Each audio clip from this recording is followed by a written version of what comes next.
నమస్తే, welcome to our channel. ప్రస్తుతం మనతో పాటు ఉన్నారు ప్రముఖ ఫ్లవర్ థెరపిస్ట్ డాక్టర్ అజయ్ గారు. సార్తో మాట్లాడి నరాల బలహీనత గురించి తెలుసుకుందాం. నమస్తే సార్. నమస్తే అండి. సార్, ఈ రోజుల్లో వయసుతో సంబంధం లేకుండా అసలు మాకు కాళ్ళు నొప్పులు ఉన్నాయి, తిమ్ముర్లు ఉన్నాయి అంటే నరాల బలహీనతగా ఉంది, మేము ఏదన్నా ఇమీడియట్గా మొయ్యలేకపోతున్నాము, బరువుని మోయలేకపోతున్నాం, నడవలేకపోతున్నాం, ఇవన్నీ నరాల బలహీనత కిందకే వస్తాయా సార్? డిపెండ్స్ అండి. మస్కులర్ ఎట్రోఫీ అవ్వచ్చు, న్యూరలాజికల్ వీక్నెస్ అవ్వచ్చు, ఎమోషనల్గా కూడా ఉండొచ్చు. ఓకే. సో బేసికల్ మనం ఒక నరాల ప్రాబ్లము, నరాల బలహీనత అని చెప్పుకున్నప్పుడు దాంట్లో మల్టిట్యూడ్ ఆఫ్ ఆస్పెక్ట్స్ ఉంటాయి. ఇప్పుడు మనం ఆల్జైమర్స్ తీసుకుంటే అది నర్వస్ సిస్టమ్ డిసార్డర్. అలాగే ఇప్పుడు డయాబెటీస్ వచ్చిన తర్వాత ఈ కాళ్ళు తిమ్మిర్లు ఇదంతా కూడా అది ఆ న్యూరోపతి, నరాలు అక్కడ చచ్చిపడిపోతుంటాయి. అలాగే ఇప్పుడు వెరికోస్ వెయిన్స్ ఉన్న వాళ్ళకి కూడా మళ్ళీ కాలు తిమ్మిర్లు. ఓకే. ఎందుకంటే అక్కడ బ్లడ్ సర్క్యులేషన్ రాక అక్కడ నరాలు డెడ్ అవుతాయి. సో అలాగే డిఫరెంట్ ఆస్పెక్ట్స్ ఉంటుంటాయండి. ఇప్పుడు ఏంటి, కొంతమందికి కాన్సన్ట్రేషన్, ఫోకస్ ఉండదు, ఫోకస్ తగ్గిపోతుంటుంది. కొంతమందికి చూపు మందగిస్తుంటుంది. చూపు కూడా నరాల ప్రాబ్లమే కదా. అవును. ఇప్పుడు మెజారిటీ 90% ఎవరికి సైట్ కరెక్ట్గా లేదు. సో వీళ్ళందరికీ నరాలు వీక్గా ఉన్నట్టే కదా. అవును సార్. అలాగే తీసుకుంటే ఇప్పుడు చాలామంది ఈ జిమ్కి వెళ్ళి ఎక్సర్సైజ్ చేసి బాడీ బిల్డింగ్ చేస్తున్నారు, కానీ వాళ్ళకి కూడా కోర్ స్ట్రెంగ్త్ ఉండట్లేదు. ఓకే. ఇప్పుడు ఒక కూలీ లేకపోతే డైలీ వెయిట్ లిఫ్ట్ చేసే వాళ్ళు ఉంటారు. వాళ్ళు ఒక 150 కిలోల బస్తాన్ని ఈజీగా మోసుకెళ్ళిపోతారు. వాళ్ళు హార్డ్లీ 50-60 కిలోస్ ఉంటారు. వీళ్ళు జిమ్కి వెళ్ళిన వాళ్ళు కూడా అంతంత బరువులు మోయలేకపోతున్నారు. ఏంటంటే మన లైఫ్ స్టైల్లోని, మనం తీసుకునే ఆహారంలోని చాలా చేంజెస్ వచ్చినాయి. పూర్వంతో పోలిస్తే ఇప్పుడు చాలా చేంజెస్ వచ్చాయంట. మెయిన్గా ఏంటంటే మనం తీసుకునే ఆయిల్ ప్రోడక్ట్స్ చాలా మారిపోయింది. ఇప్పుడు నరాలంతా ఏంటి, ఫాస్ఫోలిపిడ్ టిష్యూ, అంటే ఫ్యాట్ టిష్యూవే నరాల కింద మారుతుంది. అంటే ఇప్పుడు మనం తిన్న ఆహారం ఫస్ట్ రసంగా మారి రక్తంలోకి వెళ్ళి మజిల్స్కి వెళ్ళి బోన్కి వెళ్ళి అప్పుడు మేధ అంటే మన నర్వస్ సిస్టమ్కి వెళ్తుంది. సో ఇంత ట్రాన్స్ఫర్మేషన్లోని బాగా ప్యూరిఫై అయిన ఫాస్ఫోలిపిడ్ ఫ్యాట్ ఏదైతే ఉందో అది మనకి నర్వస్ సిస్టమ్కి స్ట్రెంగ్త్నివ్వాలి. ఓకే. ఇంకొకటి ఏంటంటే నరాలు ఎప్పుడు కూడా రీజనరేషన్ ఉండదు. మజిల్స్ కానీ ఏదన్నా పాత సెల్స్ చనిపోయినాయి అనుకోండి, కొత్త సెల్స్ వచ్చి దాన్ని రిప్లేస్ చేస్తాయి, బోన్లో కానీ స్కిన్లో కానీ. కానీ మనకి నరాల్లో మాత్రం అది జరగదు. ఒక్కసారి ఎప్పుడైతే ఫార్మ్ అయిన సెల్ ఉంటుందో సైజ్ గ్రో అవుతుంది, కానీ కొత్త సెల్స్ ఎప్పటికీ రావు. అంటే నర్వ్ సెల్స్ అనేవి చనిపోతే మళ్ళీ రీజనరేట్ అవ్వదు. దాని గురించి సింపుల్ ఎగ్జాంపుల్ చెప్పుకోవాలంటే ఇప్పుడు యాక్సిడెంట్ అయిన వాళ్ళు చూడండి, 5 minutes మెమరీ పోతుంది. ఎందుకంటే అక్కడ ఇంపాక్ట్ వల్ల కొంచెం short term memory cells damage అవుతాయి. అక్కడ మెమరీ పోతుంది, అసలు ఎవరికి గుర్తుండదు 5 minutes. అలాగే ఇప్పుడు మీకు పెరాలసిస్ వచ్చింది అనుకోండి, మళ్ళీ రికవరీకి మీకు కొత్తగా ట్రైనింగ్ ఇచ్చుకోవాలి. ఇప్పుడు ఏదైతే ఇప్పుడు మనకి బ్రెయిన్లోనే ఒక యాక్టివిటీ అయ్యి చెయ్యి ఇలా మూవ్ చేయాలని చెప్పి ఒక పర్టికులర్ నర్వస్ సిస్టమ్ డెవలప్ అయ్యి ఉంటుంది. పెరాలసిస్ వచ్చినప్పుడు ఆ పర్టికులర్ సెల్స్ చచ్చిపోతాయి బ్రెయిన్లో. సో మళ్ళీ పక్క నుంచి కొత్త న్యూరల్ పాత్వే ఫార్మ్ అయ్యి దానికి మళ్ళీ ట్రైనింగ్ ఇచ్చి మెల్లిమెల్లిగా ప్రాక్టీస్ చేస్తేనే అవి యాక్టివేట్ అవుతాయి, మళ్ళీ యాక్టివేట్ అవుతుంది. అంటే ఆ సెల్స్ యాక్టివేట్ అవ్వు, కొత్త న్యూరల్ పాత్వే ఫార్మ్ అవుతుంది అనమాట. సో అందుకని మన వాళ్ళు పూర్వకాలం నుంచి కూడా ఎప్పుడు బాడీలో మజిల్స్ బోన్స్ ఎలాగున్నా కానీ నర్వస్ సిస్టమ్ని మాత్రం కంపల్సరీగా కంటిన్యూస్గా దానికి పోషణ అనేది అందించేవాళ్ళు. ఇప్పుడు బాగా మనం తినే ఆహారంలోనే యూజువల్గా మనకి ఫస్ట్ అండ్ ఫార్మోస్ట్ నెయ్యి అండి. తీసుకుంటే ఎంత సాత్విక ఆహారం తీసుకున్నా కానీ బ్రాహ్మణులు కానీ ఎవరికైతే ఎక్కువ మేధాశక్తి కావాలో వాళ్ళు నెయ్యి తినేవాళ్ళు కంపల్సరీగా. ఎందుకంటే ఇది ఒక యానిమల్ ప్రోటీన్, ఒక ప్యూరిఫైడ్ ఫాస్ఫోలిపిడ్. అంటే ఇప్పుడు ఒక ఆవు తన పిల్లల కోసం చేసుకున్న పాలు అంటే మొత్తం అంతా ఫిల్టర్ అయ్యి ప్యూరిఫై అయ్యి మంచి ప్రోడక్ట్. దానిలోంచి మనం ఇంకా రిఫైన్ చేసి అవసరమైన ఫాస్ఫోలిపిడ్ మాత్రమే తీసుకున్నాం. సో ఇది మనకి చాలా helpful. Brain nervous system building కానీ, బ్రెయిన్ గ్రోత్కి కానీ, యాక్టివ్గా ఉంచడానికి కానీ. సో ఒక 50 ఇయర్స్ బ్యాక్ ఏమైంది? నెయ్యి కొలెస్ట్రాల్, నెయ్యి తింటే హార్ట్ అటాక్ వచ్చేస్తుంది, ఎక్కువ చచ్చిపోతారు అని చెప్పి నెయ్యి మొత్తం మానేశారు అసలు జనాలు తినడం. దాని బదులు ఏం తెచ్చుకున్నారు? రిఫైన్డ్ ఆయిల్ తెచ్చారు. అసలు రిఫైన్డ్ ఆయిల్ ఎక్కడి నుంచి స్టార్ట్ అయింది? వాళ్ళకి ఒక కమర్షియల్ ఆస్పెక్ట్.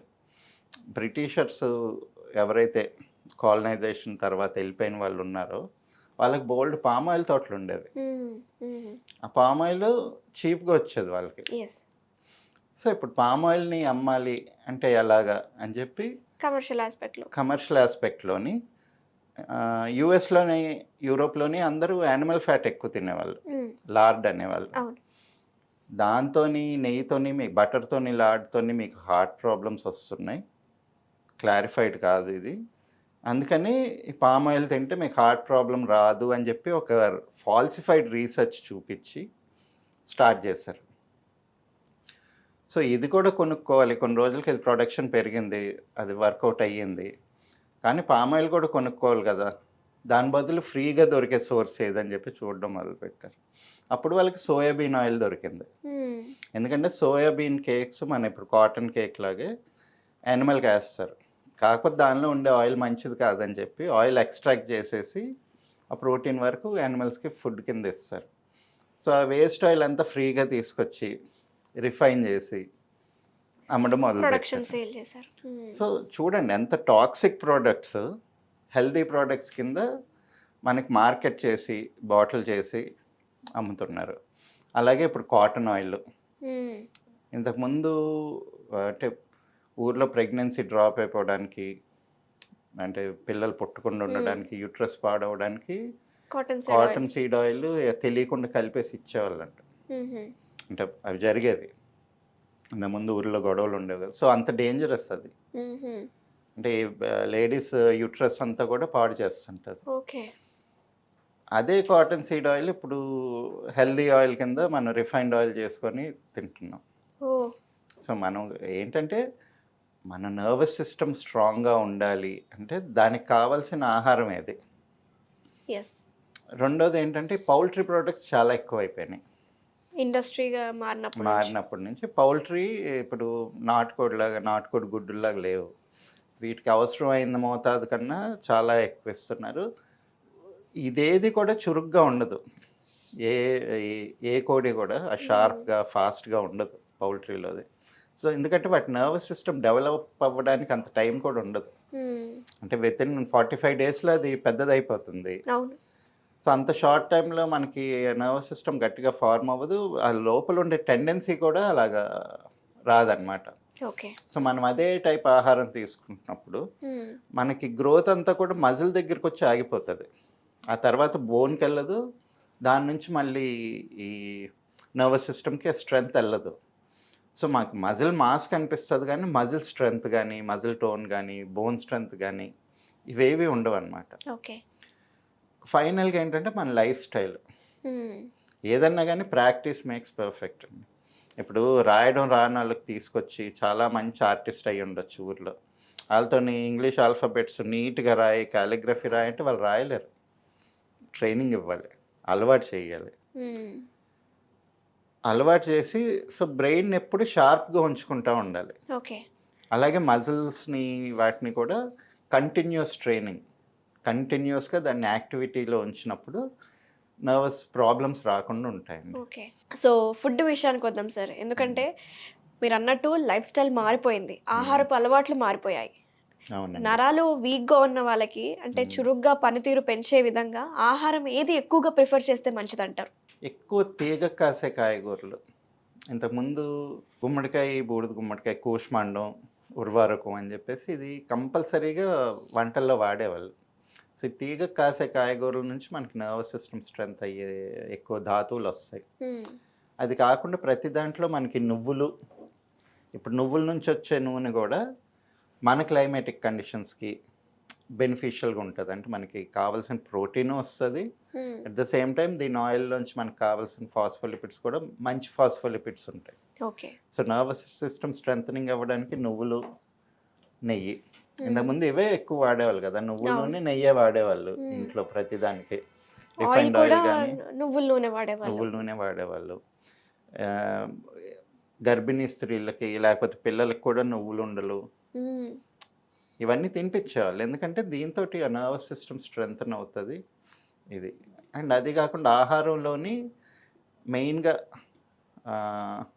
నాన్ వెజిటేరియన్ ఎంత ఎక్కువ తినేవాళ్ళు కాదు.